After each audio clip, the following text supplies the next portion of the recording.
I think I will get started. So welcome everyone to this session of the Infectious Diseases Across Scales Symposium, or I mean seminar series. And today we're happy to welcome Piantadosi to talk to us about viruses and infectious disease across scales as how she sees it. Anne has been at Emory for several years, since 2019, I guess just before the pandemic started. So the majority of her time she has spent not actually, having the normal campus life that a lot of us have been used to. And then joined us she did her PhD at the University of Washington, and she has both an MD and a PhD. She's currently in the Department of Pathology, and a lot of her work focuses on understanding molecular epidemiology, phylogenetics of viruses, and then really making links and bridges and crossing disciplines really from that basic science and evolutionary science to clinical applications. And like so many people working on viruses, Anne did a lot of work on HIV, Powassan virus, dengue virus, but a lot of her work now is also focusing on SARS-CoV-2. So with that, I'll leave it to Anne. And Anne is requesting that we leave questions till the end. So if you do have burning questions, you don't want to forget them, you can always add them to the chat. And at the end, we'll get to the chat and we can also ask questions at that point. All right. Thank you so much. Thanks, Anne. Great. Thank you, Jaap. Thanks, everyone, for being here. I'm really excited to present at the seminar series. As Jaap mentioned, the idea of infectious disease across scales is really near and dear to my heart. So I'm excited to share with you some work on COVID. I will share my screen.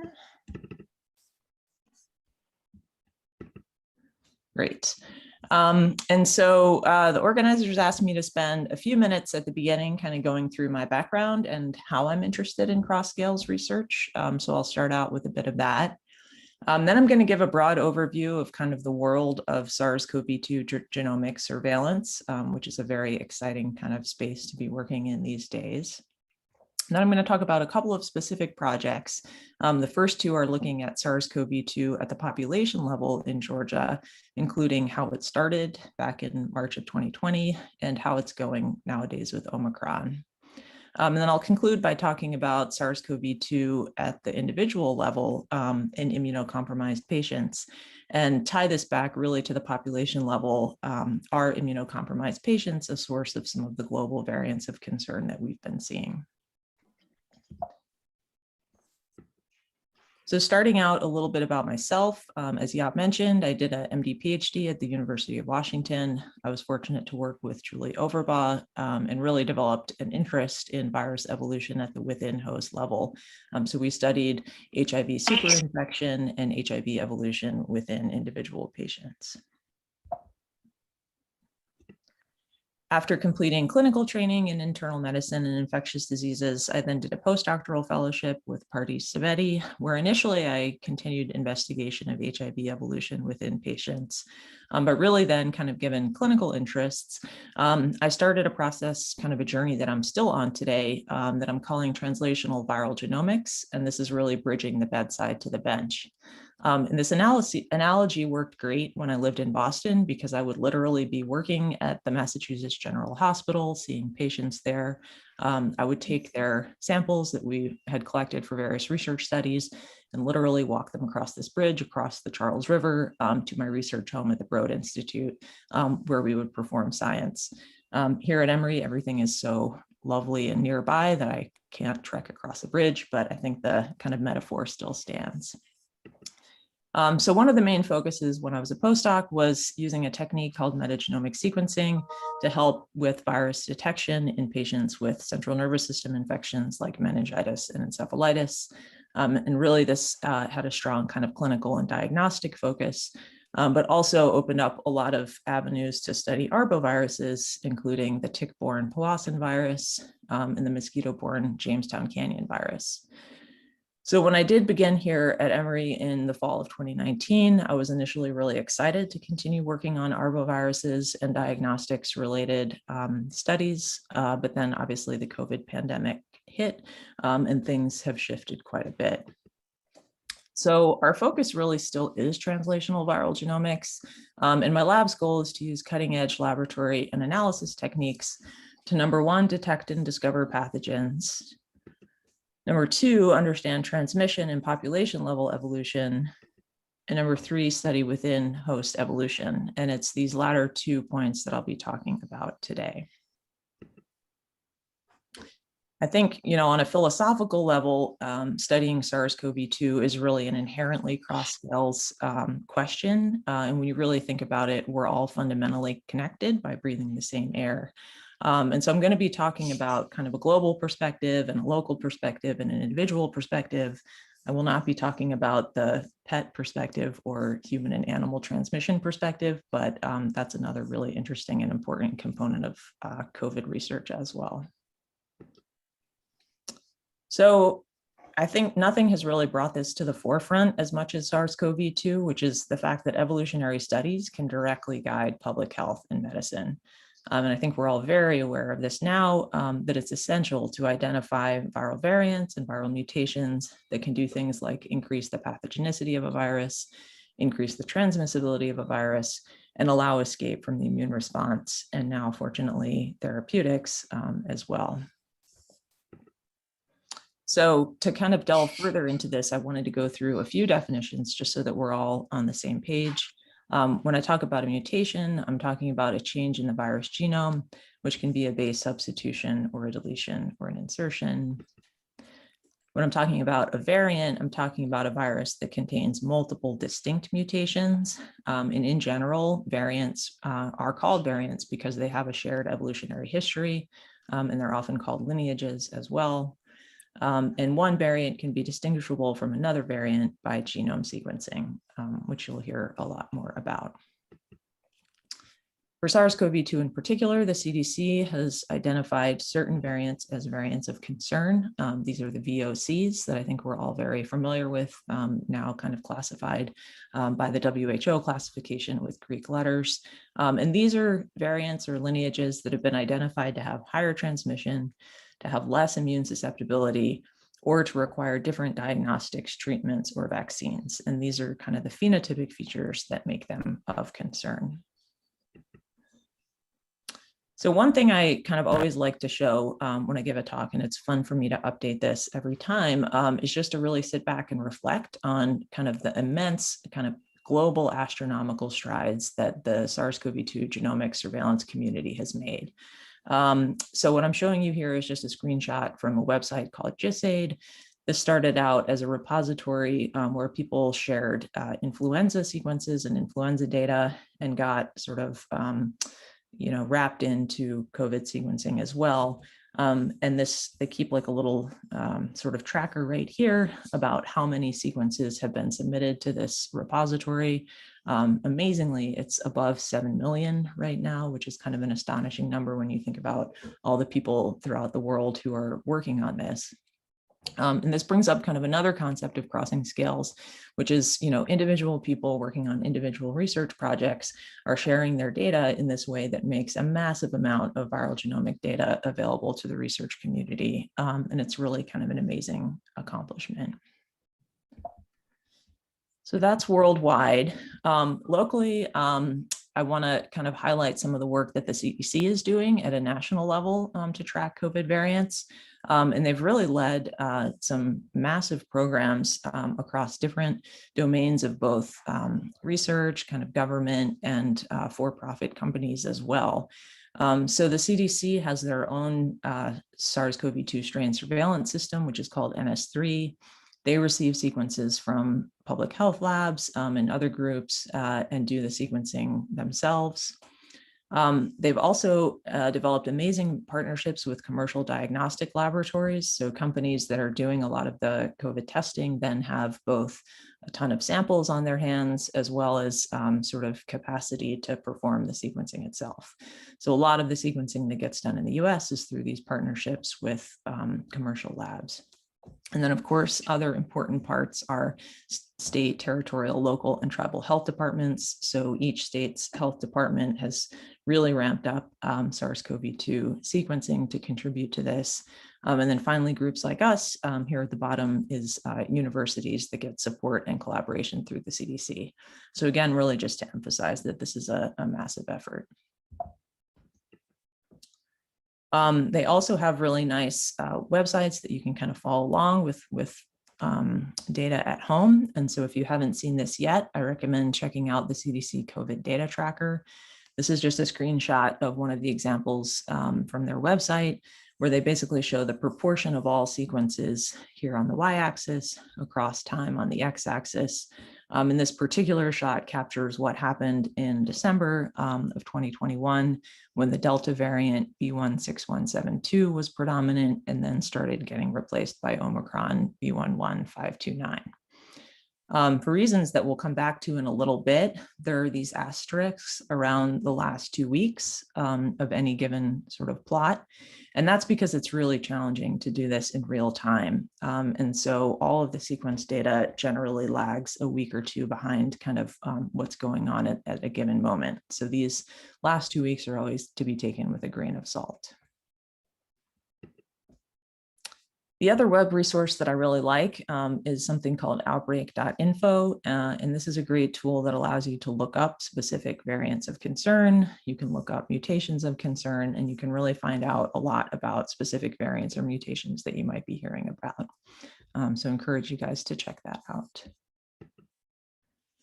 And then finally, kind of going down a scale even lower below the United States, just looking here at Emory ourselves. So my group has been sequencing COVID genomes since the beginning of the pandemic. We have been depositing them in the public repository JustAid that I mentioned, and we've been doing our own analyses, but also making them available for other studies as well.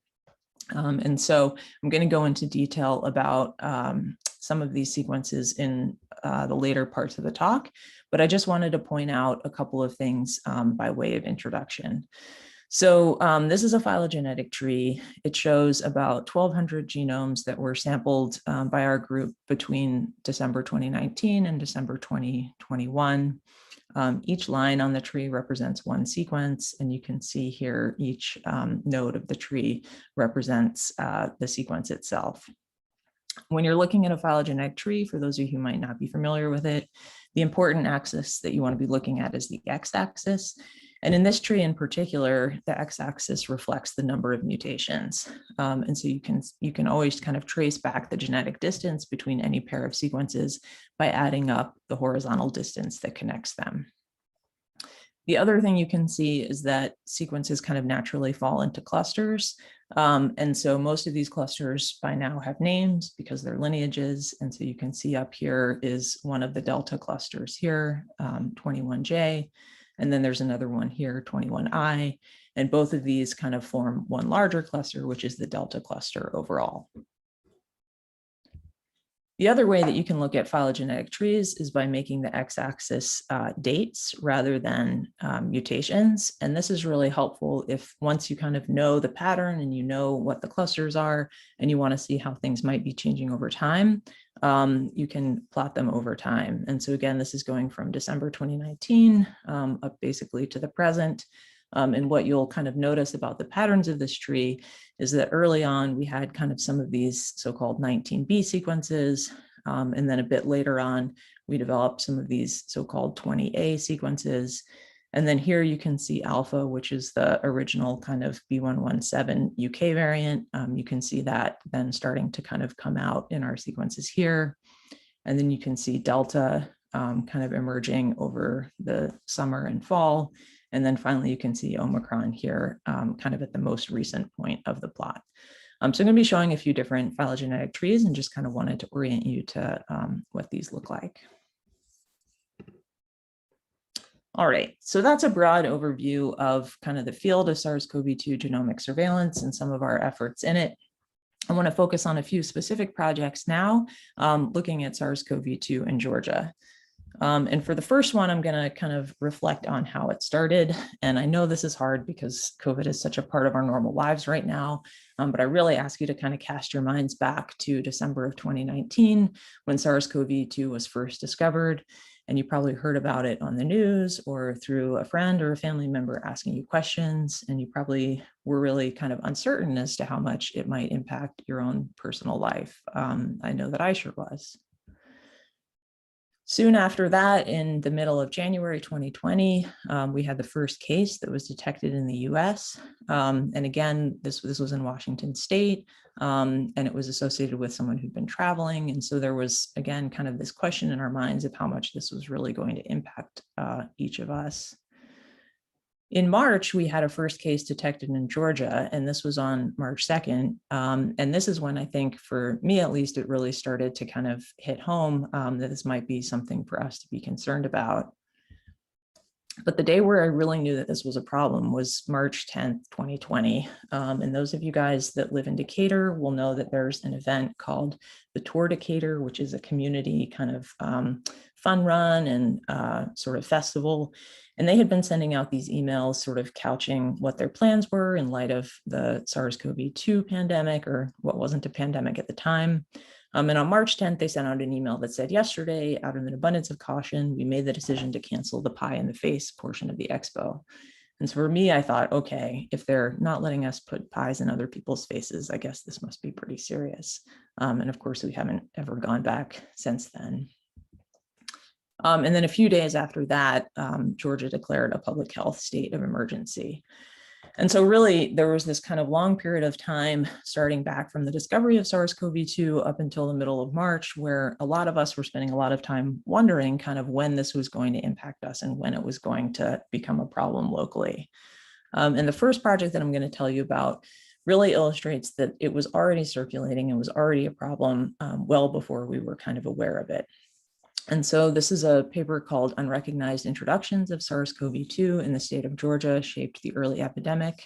I really want to acknowledge my colleagues Babaker and Mike Martin, who led this work and have really done a lot of tremendous effort to see this through. It's available on medRxiv through the link below. And the questions that we were asking are, when did the SARS-CoV-2 epidemic in Georgia start, and where did it come from? And so to address this, we collected samples and sequenced 47 SARS-CoV-2 genomes from Emory patient samples that were collected right in the first month of the pandemic in March of 2020. And we combined them with 61 publicly available sequences that other groups had generated from Georgia and performed phylogenetic analyses. And this is a phylogenetic tree that Mike made, in which he demonstrated that there were at least 19 introductions of SARS-CoV-2 into Georgia by March 2020. And some of those, as we kind of expected or thought, were from known travelers. So this is a tree, I think, showing over 4,000 sequences from around the world. They kind of are smudged together, but the gray lines represent sequences not from Georgia. And then the teal or purple dots represent nodes of sequences from Georgia. And so what you'll notice is that the sequences from Georgia are really scattered throughout different clusters on the phylogenetic tree, reflecting the fact that there was a lot of diversity in what was being introduced into Georgia. And you'll see that many of them were individual circles. So they were just kind of, from a single source or potentially a closely related source in the close past. And while some of these kind of single introductions were from known travelers, as shown in purple, many of them weren't, as shown in green. So that was kind of our first clue that this virus had been around longer than expected or longer than recognized, was because there were multiple introductions noted even within that first month. The second clue that you'll kind of notice is that a lot of the sequences that we sampled actually belong to the same cluster. And so that's shown here by a bunch of kind of overlapping teal dots. And when we zoom in on that in specific detail, this is kind of a zoomed in version of the tree where sequences from Georgia are shown in teal, regardless of whether or not they're from travelers. Sequences from other US states are shown in the colors here. And then sort of ancestral sequences from Asian countries are shown in the colors shown here. And so you can see that there was a lot of intermingling of these sequences from Georgia and from other states in the US.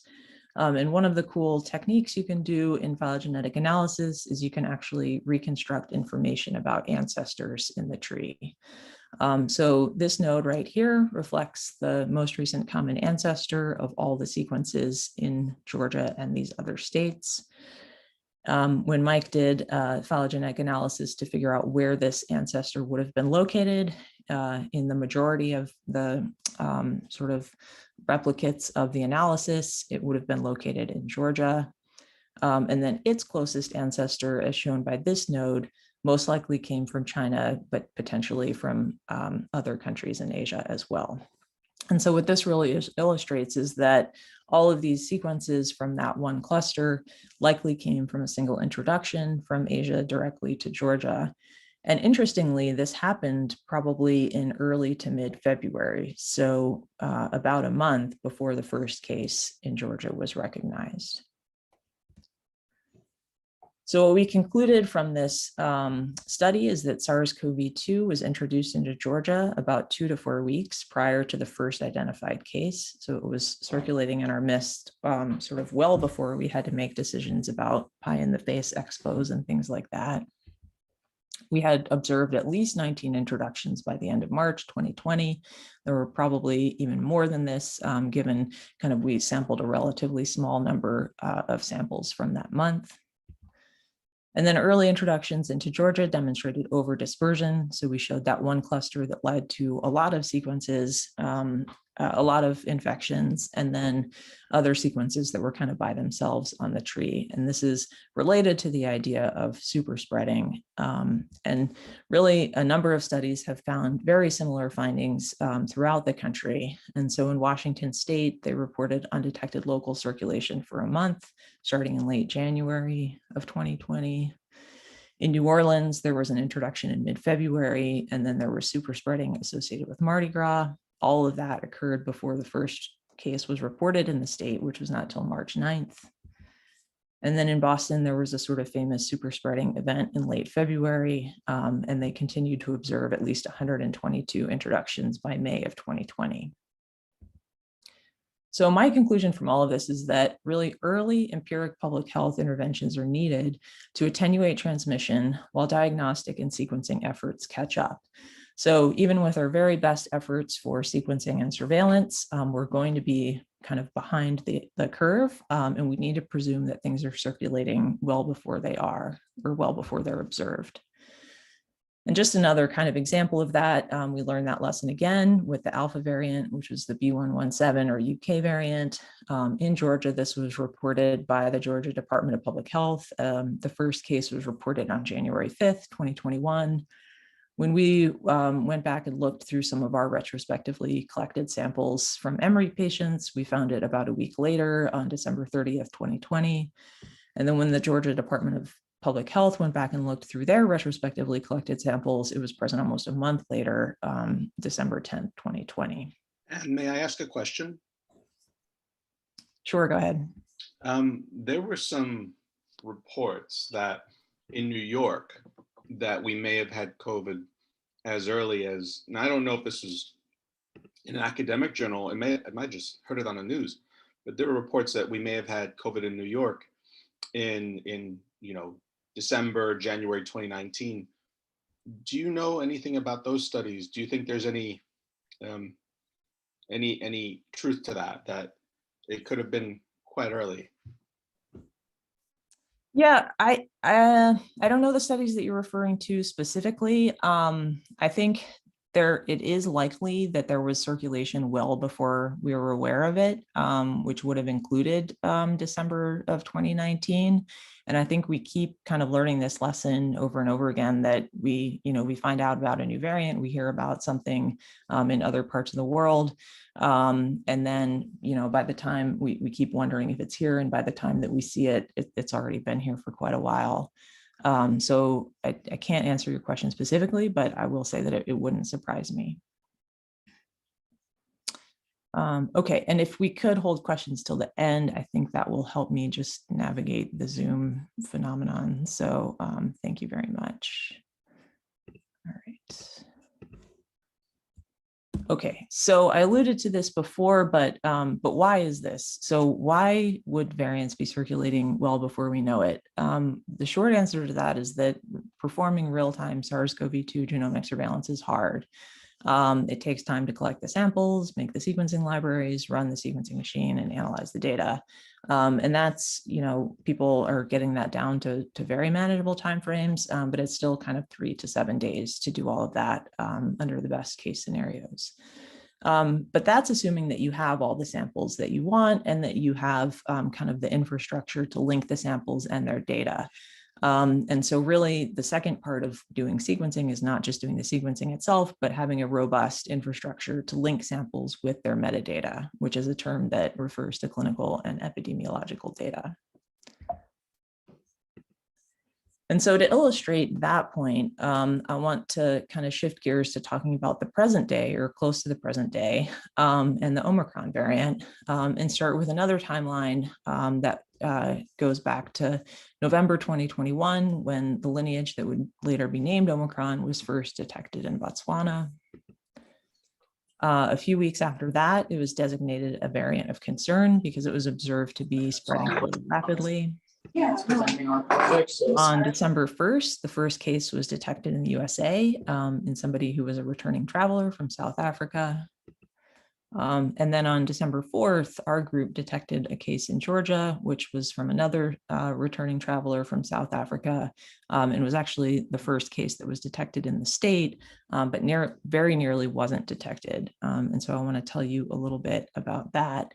And this is a paper that just came out in Clinical Infectious Diseases called Rapid Detection and Characterization of SARS-CoV-2 Omicron Variant in a Returning Traveler.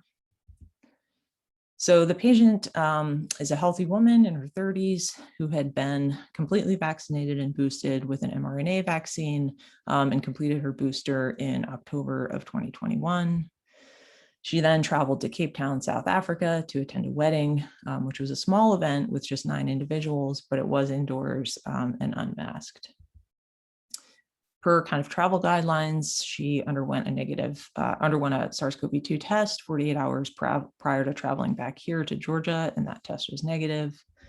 But kind of on the way, she developed mild congestion and sore throat, and then came back and was feeling worse and underwent a PCR test 3 days after symptom onset, and this was positive.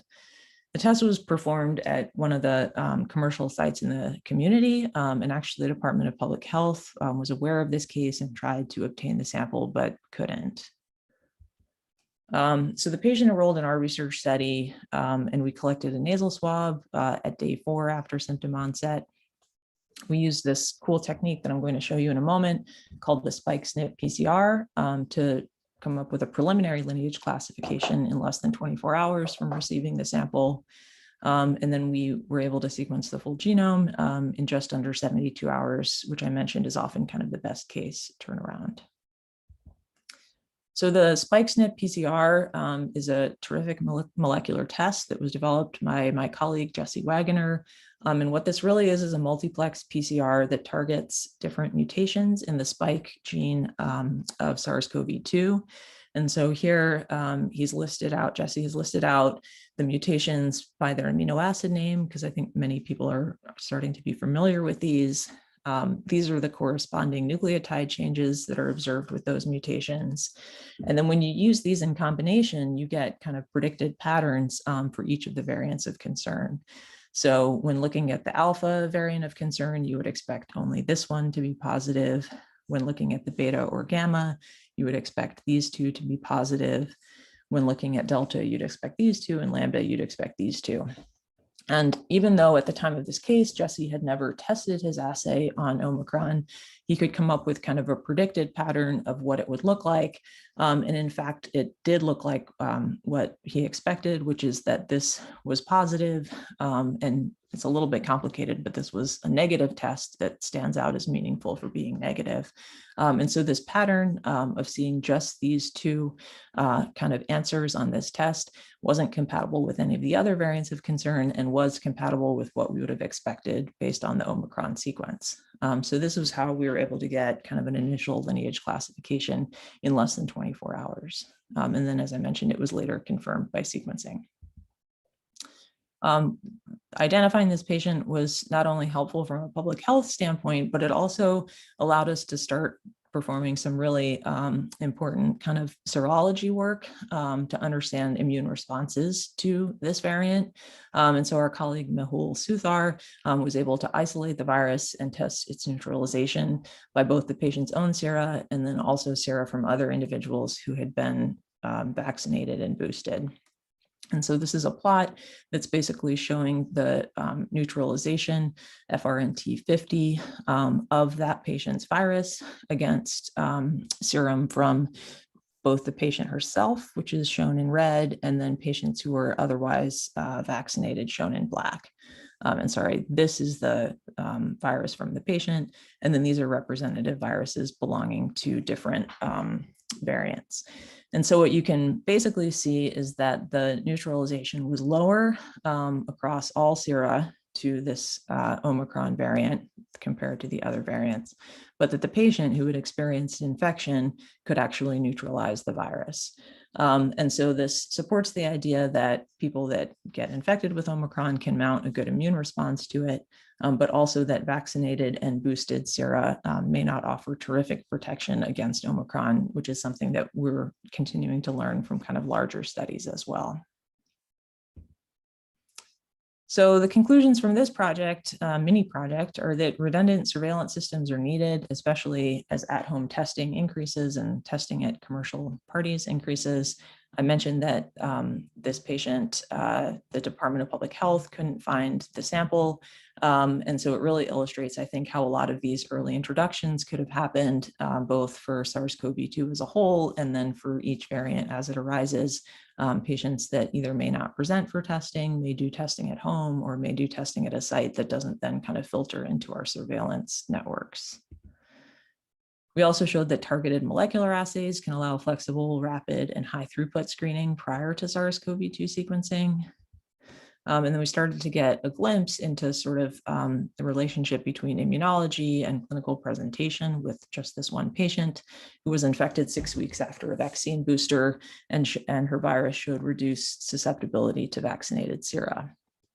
Fortunately, this patient only experienced mild infection and mounted a strong antibody response to the Omicron variant post-infection. But I do always like to caution people that clinician in me is very hesitant to call this a mild variant, because we know that it can lead to plenty of hospitalizations and plenty of severe illnesses. So take that with a grain of salt. All right, so I'm going to move now to kind of the last part, which is looking at SARS-CoV-2 in immunocompromised patients. And here again, I'm going to try to tie it back to the population level to discuss the question of whether immunocompromised patients are a source of global variants of concern. So I'm going to frame this kind of by a question, and I'm going to frame the question by showing you this really nice plot that was generated by a terrific undergraduate student, Yang Liu, who's been working with me. And what Yang did was basically to download all of the SARS-CoV-2 sequences from Georgia that are available in the public repository JustAid, and there were about 40,000 of them, and determine their lineage and plot lineages over time. And so on this plot, on the y-axis, there's basically different rows, each of which is a different lineage of the virus. And on the x-axis are different months, and it starts back in November of 2020, just because that's when things started to get interesting from a lineage perspective, and then goes up to the present. And so each kind of box here is shaded by the frequency of that lineage in that month and time. And so the kind of more red the box is, the higher the frequency of that lineage, and the more blue the box is, the less frequent that lineage is. And so what you can really kind of notice is, by breaking this down across time, when you look at the months from November of 2020, basically up to kind of February of 2021, there was predominantly a lineage called B.1.2, but there were a bunch of other lineages kind of present at lower levels. When you start to move in to sort of February to March of 2021, this is when we saw the alpha variant or lineage B.1.1.7 start to take over, and that kind of became predominant over the subsequent few months, but we still had a few other lineages kind of circulating at that same time. And then when you start to move into sort of June to July of 2021, that's when you start to see the Delta variant become predominant. And what really happens here is that Delta becomes almost exclusively the lineage that we see in Georgia, starting from about August of 2021 onwards. That remained the case up until December, where we started to see some Omicron variant come in. And then very quickly, now in January of 22, we're seeing almost exclusively Omicron. So really kind of interesting patterns in lineages over time, and some pretty dramatic replacements, especially with Delta and Omicron. And so really brings up this question of why do these viruses spread so much and where do they come from? And so I'll kind of go back to what I mentioned at the beginning, which is that variants are deemed to be a variant of concern when they either spread rapidly or have low susceptibility to immune responses. And I then added to this and vaccines and therapeutics because we have that now. And when you kind of look in broad strokes at the different variants of concern, some of them are really characterized by the ability to spread rapidly, like Alpha and Delta, and they tend to not have as low of susceptibility to immune responses. Other variants like Beta and Gamma have pretty low susceptibility to immune responses, but don't tend to spread as rapidly. And Omicron has been really concerning because obviously it spreads incredibly rapidly, but also seems to have low susceptibility to immune responses. And so you can get a lot of information by kind of looking at the variant level. But I also kind of mentioned at the beginning, and here I'm kind of inverting the definitions, that a variant is a virus that contains multiple distinct mutations, and mutation is a kind of single change in the virus genome. And when we look at kind of what's causing these different phenotypes, it becomes really important to not just identify variants of concern, but to sort of track it all the way down and identify mutations of concern or even combinations of mutations of concern.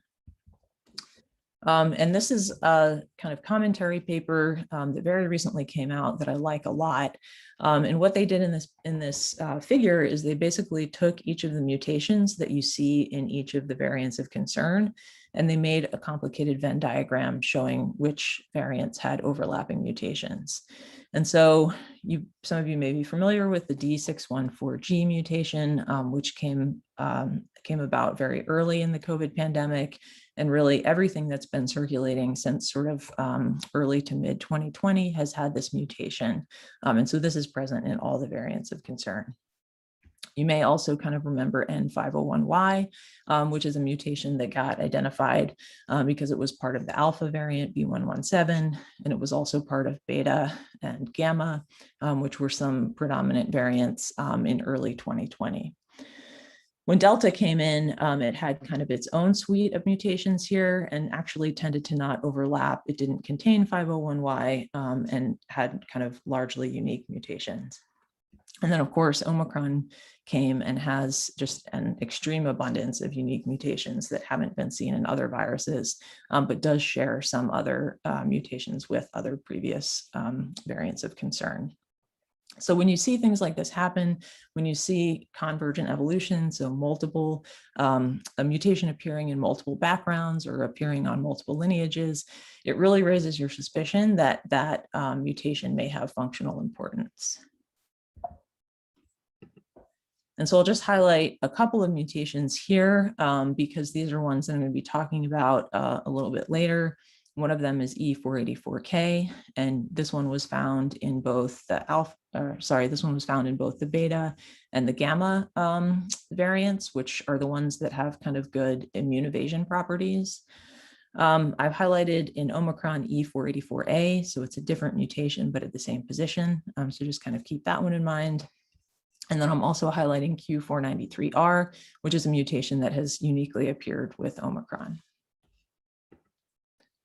So one of the features of kind of those mutations that I highlighted is that they're in a particular region of the virus called the spike protein receptor binding motif, or RBM. And so that's shown on a genome map here, where this is the spike genome with all of its kind of different domains highlighted. The receptor binding motif is here in red, and it's part of the receptor binding domain, which is shown here in green. And these are parts that on the spike protein directly interact with the ACE2 receptor on human cells. And so that's a picture here showing the ACE2 receptor and these domains on the spike surface that need to interact with it to infect the cell. So when you have mutations in these positions, number one, they might affect how the virus binds and interacts with the cell. But number two, they might allow escape from antibodies. And so antibodies that target these really important parts of the spike genome are kind of potent and powerful antibodies. So then evading that immune response becomes really problematic. So one of the first kind of clues as to sort of this link between within host evolution and population level evolution came when people started looking at specific mutations that arose again and again in different variants of concern. And so this is a nice review article that kind of summarizes previous studies. And this is again that plot of the spike gene here. And each one of these rows is a different variant, and each one of these black bars is a different mutation. And you can see that by and large, a lot of the variants of concern share mutations or have mutations in common regions of the spike genome, and a lot of them really have mutations in this receptor binding motif. What people noticed is that when you started to look at SARS-CoV-2 infection in immunocompromised patients who could develop persistent infection, those patients also had mutations in some of these same regions of the spike gene and in the receptor binding motif. And it led to this question of whether or not patients with persistent infection could be a source of global variants of concern. And there were a couple of lines of evidence to kind of support that idea.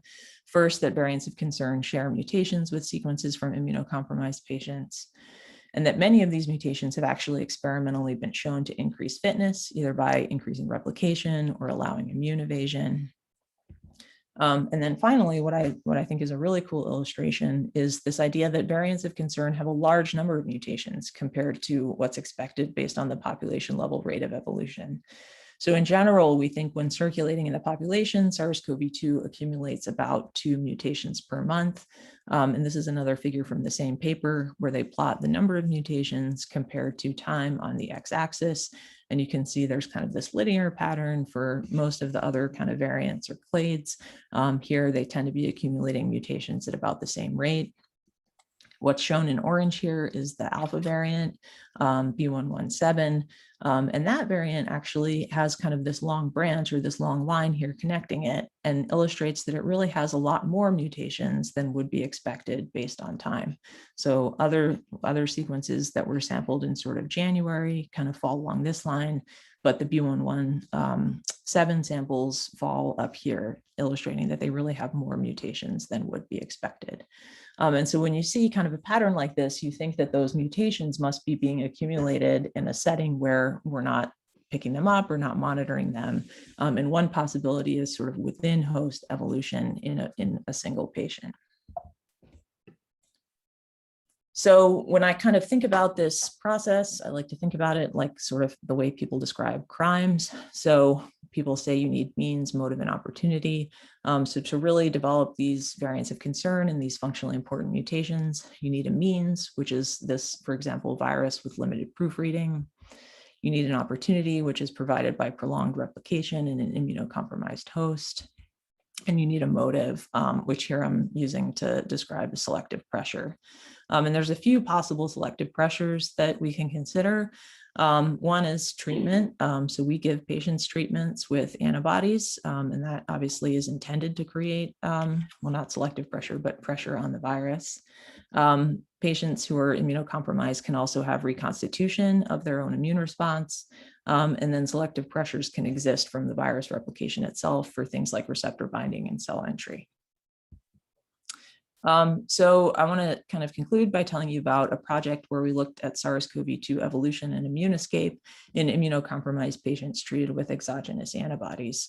And it was really a pleasure to collaborate with Erin Scherer, who's an immunologist in the infectious disease department on this work. So the question that we were wondering is what conditions promote the emergence of immune escape mutations? And to study that, we analyzed endogenous immune responses within host SARS-CoV-2 evolution and autologous neutralization of the viral variants that arose in 5 immunocompromised patients with prolonged infection. So these were the 5 patients that we studied. All of them had an underlying condition that was usually a type of blood cancer. They were treated with immunosuppressive regimens, so they really didn't have their own antibody responses. And some of the patients were treated with either bamlanivimab, which is a monoclonal antibody, or convalescent plasma, which is blood plasma from somebody who's been previously infected. And despite these treatments, patients were infected from anywhere from 42 days all the way up to 302 days. Most of the patients recovered except for one, but really had prolonged infections and multiple hospitalizations. I'm going to tell you just as an example about one of these patients, which is a 46-year-old woman who had diffuse large B-cell lymphoma. She was hospitalized 3 different times over the course of about 80 days. She'd been given chemotherapy for her cancer. She got monoclonal antibodies to treat the COVID, and then also got remdesivir and steroids to help treat COVID as well. Throughout this whole period, she remained persistently infected with SARS-CoV-2, as reflected by positive PCR tests. Erin was able to collect blood samples serially over time and measure the neutralizing antibodies in this patient. She actually had pretty decent neutralizing antibodies in the beginning, and then they waned over time. However, when Erin went to look at the patient's own immune response, she found that she had no circulating B cells. So any neutralization activity that we were observing would have been coming from these monoclonal antibodies that the patient was treated with. When we looked at how the virus was evolving in time over the patient, we saw a few interesting mutations, and I'm just going to focus in on a couple of them as examples here. But these are mutations that came up in that spike receptor binding motif, or RBM, that I mentioned earlier. So one example is that at the earliest time point that we studied, the patient had sort of the ancestral S494 at this position, but had a mutation Q493R at the adjacent position. At the very next time point that we looked at, just 11 days later, these mutations had swapped. So the patient developed a mutation at S494P and then reverted to the ancestral Q493 at the adjacent position. And this new virus kind of persisted over time for the remainder of this patient's infection. We also noticed a mutation at this position that I mentioned before, E484, and this was present not at the first time point, but at all the remaining time points, but it was always a minor variant, so it never came up to kind of the consensus level in this patient. And so we really wondered kind of why are there these dynamic changes over just 11 days after infection? Does this reflect the virus evolving to escape from antibodies, or is the antibody pressure waning at this point and we're getting reversion to a more susceptible virus? And I'll also just mention that this receptor binding motif is specifically the target of the monoclonal antibodies that the patient was treated with. So to help answer this question, Erin made viruses that contained the spike gene, both of what we observed at the first time point and then what we observed at the second time point, with and without this E484K mutation. And really surprising to us, kind of contrary to our expectations, all of the viruses were resistant to the patient's own serum, to autologous serum. So these are neutralization plots from different times in infection, so 33, 44, 55, 66, and 77 days after infection. And these are curves basically showing the serum ability to neutralize viruses. And in red is shown kind of the control, which is the Wuhan Hu1 reference virus, and serum from all these time points could neutralize that virus. But the 3 different variants that I mentioned that Erin had made from the first time point and the second time point were all resistant to neutralization at all time points. And as I mentioned, the patient wasn't making their own antibodies. And so we think that this actually reflects resistance to the monoclonal antibody bamlanivimab that the patient had been treated with. And when we looked kind of across the other patients in the study, we found very similar findings in the other patient who'd been treated with monoclonal antibodies, bamlanivimab, but not in the 3 other patients who had either been treated with convalescent plasma or had not received antibody treatment. And so we concluded that immunocompromised patients treated for SARS-CoV-2 who were treated with monoclonal antibodies developed mutations both in the receptor binding domain, which I showed you, and then in this other domain of spike, which I didn't show you, whereas patients who were treated with convalescent plasma or no treatment did not develop significant spike mutations in either of those regions. So our conclusion was that single agent monoclonal antibody treatment represents an important selective pressure on the spike receptor binding motif. And really interestingly to me, after achieving antibody escape, the virus continued to mutate in the receptor binding motif. We think this was unlikely due to T cell pressure because the patients really didn't have much T cells. And so we wonder if this was improved binding to ACE2 or subtle trade-offs between immune evasion and other fitness costs. We also didn't observe spike receptor binding motif mutations in 2 patients who were treated with convalescent plasma or 1 patient who was not treated with exogenous antibodies. And so this was a small study, but really kind of our finding of the single agent monoclonal antibodies leading to escape mutations has been replicated in other studies. And our observation of sort of no spike receptor binding motif mutations in patients with convalescent plasma or no exogenous antibodies has been studied in a number of studies with really kind of mixed findings. And so I won't spend a lot of time going over this, but there are studies that show when you get convalescent plasma, you do get spike mutations. When you get convalescent plasma, you don't get spike mutations. And when you don't get any treatment, you do get spike mutations. So I think this all just kind of goes to show that understanding kind of how the virus evolves in an immunocompromised patient is highly complex, and there's multiple potentially competing selective pressures. And really, I believe that investigating selective pressures and viral adaptation within hosts will lead to a better understanding of SARS-CoV-2 spread across populations. I just want to broaden this for 1 second beyond SARS-CoV-2 and kind of make the point that studying kind of virus evolution across scales is a really interesting field. And so some mutations that arise within an individual will facilitate spread at a population level. And so we see that a little bit with our SARS-CoV-2 patients, but it's also been demonstrated in influenza. And so this is a nice paper that looked at within host variation and global variation in influenza, again, in immunocompromised patients. And on the plot here, what they're showing is basically just the number of mutations that are seen globally, reflected by these green boxes, that are seen within hosts, reflected by these orange boxes. And then what's really interesting are the dark orange squares that show parallel within host variants. And so there are a whole lot of variants in the hemagglutinin gene of influenza that arise repeatedly over and over again within immunocompromised patients, and that are also seen kind of on a global scale. And so we think something similar may be happening with SARS-CoV-2. But it's not necessarily always that straightforward. Some mutations that arise within an individual will not facilitate spread at a population level. And this could be if they're specific, so they allow evasion of person-specific immune responses, or if they allow replication in a different anatomic compartment.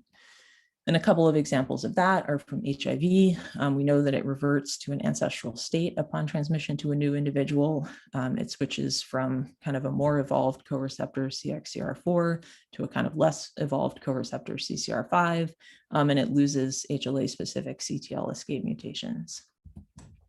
We also know that highly pathogenic strains of avian influenza replicate better in the lower respiratory tract, and so they're less transmissible. So in these examples, it may be a trade-off between sort of fitness to persist within an individual versus spread to other individuals.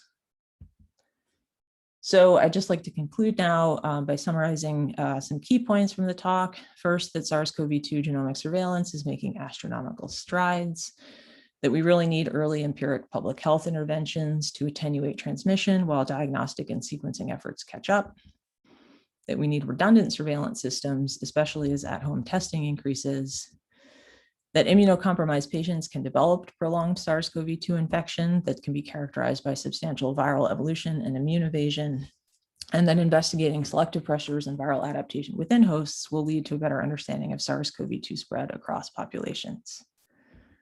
And a ton of people have contributed to this work. So I really want to acknowledge members, not just of my own immediate lab, but also the multiple core facilities that we work with, and our scientific collaborators as well.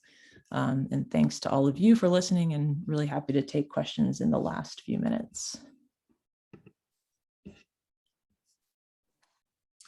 Great, thank you so much, Anne. So if you have any questions, please feel free to ask them at this time.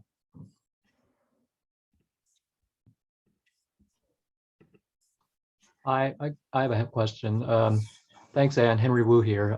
Great talk, really fascinating. And for the initial part about surveillance, I am still convinced I saw the first one of the first cases in Georgia in January. I can't prove it, but I like the. I think your molecular evidence suggests that that wasn't a crazy thought I had. But on your latter part, I'm just curious what your thoughts as a virologist on our implementation of Evusheld. I won't attempt to pronounce the drug, but it's the combination mAb for prevention, which we are specifically targeting highly immunosuppressed patients and who we don't require a negative test prior to receiving. And it's a long half-life monoclonal. So are these, I mean, obviously it's an important intervention for them, but at the same time, are they potentially going to be a source of plenty new mutations? Thank you. Thanks, Henry. That is a great and really hard question. The one thing that I can kind of makes me feel good about the use of combination monoclonal antibodies. So single agent monoclonal antibodies were withdrawn from the market because we know that they can promote sort of selection for these resistance mutations. We've been using combination monoclonal antibodies for treatment, and so far it seems like that's less prone to sort of selecting for resistance mutations, but I've seen a few case reports where it's happened. And so I think it's worth really monitoring for that and looking for that. In terms of using it for prevention, I think everything that can be done to prevent immunocompromised patients from getting infected should be done. So I think it is probably a necessary step. But I hear your point. I think it would make a lot of sense to test patients beforehand, and then to kind of potentially even periodically monitor them during the treatment. All right, we have a question from Rebecca Levine. Hi, Jaap. Hi, Anne. Fabulous seminar. I'm so glad I could be here for this. I have two questions, and they're both in the same theme, which is that I'm curious to hear your thoughts about what we do about some of the pain points that you've identified. And the first set of pain points that I'm noticing is the need for, as you stated, systems that are better able to work together and share early surveillance, et cetera, and at all jurisdictional levels, you know, from CDC to state and local to tribal to everything in between. I wonder if anything stands out to you as a particular low-hanging fruit that we could change. And then in the same vein, the within host evolution stuff that you presented was just really fascinating. And I wonder what would be your recommendation about what we do about immunocompromised patients. I mean, if we can't stop them from getting it, which you obviously already mentioned we should try, what do we do once they have it? I mean, we can't isolate everyone, right? Over. Yeah, thanks, Rebecca. Those are two terrific and really hard questions as well. The first question is a little easier because I think, you know, in terms of surveillance, it is amazing to me kind of the strides that have been made since the start of the pandemic, and things just keep getting better and better. And so really the ability of the CDC to coordinate all of this, to leverage existing companies and all of their resources to really ramp up capacity within states. I think all of that has just been kind of amazing to witness.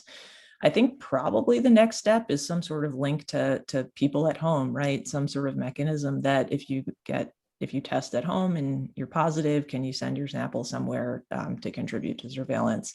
Because that's really, I think, where a lot of this is heading is more kind of home testing and even outpatient treatment. The second question about immunocompromised patients, and I meant to give this as a caveat on the talk, is I don't want to kind of come away from these thoughts by sort of blaming or sort of, don't want to give the impression that immunocompromised patients are problematic, but it's just as you said, really important to protect them. And I think really the best thing, as for anybody, is just encouraging vaccination and masks of people that are around immunocompromised patients, so that if they do become infected, you minimize the chances of kind of forward spread. I do think studies that enroll immunocompromised patients and test them serially is really important, to sort of be communicating how long people might be infected for, or the fact that they might be contagious, I think is really important information for a patient to have. Great, so it is 1 o'clock. So, Anne, do you have a few more minutes for a few remaining questions for? I do. Yeah, absolutely. Okay. So for those, I have a few. Rabindra has a question in the chat, and then we have another 2 people with raised hands. So if everyone who wants to ask questions or hear the answers, feel free to stay on. And then anyone who has to go, feel free to leave us. You won't disturb us with moving chairs and doors and everything like that. So thanks for those who have to go. Thanks for attending. And then I think Rabindra had a question in the chat, that is there any use for long read sequencing in your workflow, notably for within host evolution studies? Yeah, thank you for that question. I was just typing it in the chat, but I'll just say it out loud. And the answer is yes. I think short read sequencing is kind of very common nowadays because of ease of workflows and speed and accuracy, and it's a great sort of technique, but the essential limitation is that you kind of can't connect individual mutations on single genomes in a haplotype, and so long read sequencing is really important, and we have a few directions in my group that are kind of working on that. It will come at the cost of kind of speed and to some extent accuracy, but I think it's important to combine them. Great. Then we have a question from Ed McCarskey. Yeah. Thanks very much for really very enjoyable talk. My question actually comes back to the variants in the that get population transmissibility. It seems to me that SARS-CoV-2, we can't tell when it's going to be done adapting to humans. And so to focus, and there's no question immune pressure can cause variants to arise. You showed some good examples, but what is it about sequence that can help us understand just host adaptation, and how the virus is simply getting better? And it seems to me in immunocompromised individuals where there isn't a great immune response, whether or not they're treated with prophylactic antibody, you really have an opportunity to see host adaptation, because that's just tissue tropism, right? Essentially, especially if they're really immunocompromised. So could you comment on that? Because I don't think you spent much time on it. Yeah, great question. One kind of link to what I presented, I showed an example from the one immunocompromised patient where we had 2 mutations kind of switch at adjacent locations. And both of the viruses were resistant to antibodies, so that wasn't necessarily a feature of immune escape. And what I think it was is just you're saying it's some sort of adaptation to replication in a host. And so maybe that's better receptor binding. Those positions have been studied a little bit in sort of experimental systems, but not a lot. But I think it is another feature of adaptation that doesn't necessarily have to do with evading the immune response. So I think to your point, kind of disentangling the immune escape from other adaptations will be really important, and will honestly just require experimental validation. I mean, we can always get clues. Is there a sequencing way through it? I mean, I saw it with computer and algorithm, but is there a way for sequence to give us a model of when this thing reaches its, essentially optimal state? Thinking about that question. Yeah. I mean, I guess it's something that they just keep thinking about. Yeah. And I guess the only general question I had is, did you learn anything different about what's going on when you're looking at Georgia populations than anywhere else? That's usually what Japanese ask about Japan. But I'm just curious, was there anything unique that you found about the Georgia populations? Yeah, no, actually our kind of patterns of when certain variants arise and how quickly they sort of become predominant is very similar to what's seen through other parts of the US. So I think we kind of hung on to Delta for a little bit longer than some other areas did, but by and large, I think groups are seeing similar patterns. Thanks. Yeah. All right, we have a question from John Altman. And thanks for a great talk and your attention to this. I don't think that there's too much that's more important in COVID than this issue right now. The thing that worries me most is partial immunosuppression. And where, there's an ongoing arms race within an individual.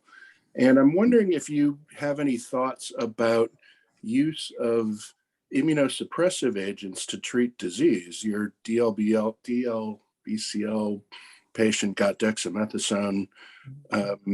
And is there a downside to using some partial immunosuppression that we're using to keep people alive, but may also contribute to generation of monsters?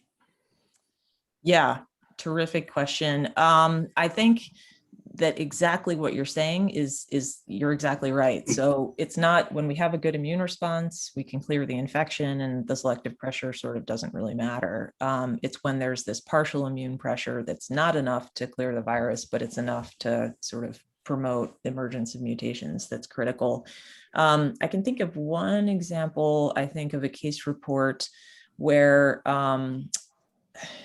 I forget the patient, but they had a complex immunosuppressive regimen, and actually by tweaking the different parameters of the immunosuppressive regimen, they were able to get the patient to clear the virus. And so I think there probably is a lot of nuance in how patients are being immunosuppressed and kind of which agents may be more or less harmful in creating this state of sort of partial immune pressure. It doesn't exactly answer your question, but I think with further immunological studies, we probably could get a better sense of what are kind of better immunosuppressive agents or less good immunosuppressive agents. Do you know anything about the availability of the new direct-acting antivirals from Pfizer and? Only what I've seen on like Twitter, which is the certain number of doses that got delivered to Georgia pharmacies. I don't know. I think that's going to be really kind of the next interesting question is, do we start to see resistance to antivirals emerging when we start using them on a population level and when we start using them in immunocompromised patients? All right, thank you. Thank you.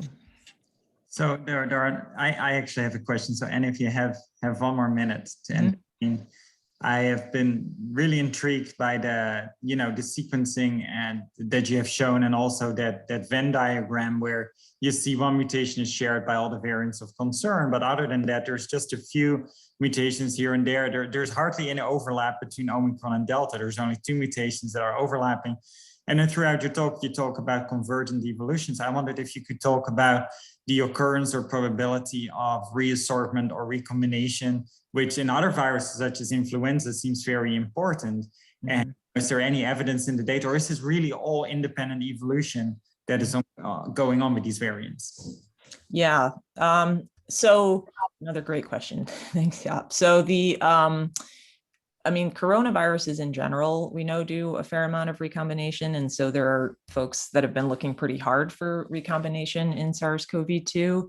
I think it's been hard to come by. I don't think we've seen a ton of it. There was one preprint relatively recently on recombination between Delta and Omicron that still needs peer review, but looked intriguing. And so I think it's something that does happen and will happen, and it's just a matter of us kind of finding it. The fact that we keep having these sort of lineage replacement events where one becomes very predominant might make it harder for us to detect recombination, because you might be having recombination of closely related viruses. But I think we're seeing a lot of enough population level transmission and some of these patients that have prolonged infection that the situations have to be arising where somebody gets infected more than once and you have the potential for recombination to occur. The thing about convergent evolution that I kind of glossed over is that even though a lot of the specific mutations may not be shared between different lineages, you might have mutations at different mutations at the same site or mutations at neighboring sites. And there's been a lot of kind of investigation into Omicron and sort of what the sort of epistatic relationships between its mutations might be, because they are so different from what we've seen in other lineages. All right, well, wonderful. So thanks so much for this great talk, and thanks for hanging on to answer all these questions. Yeah, thank Appreciate it. you.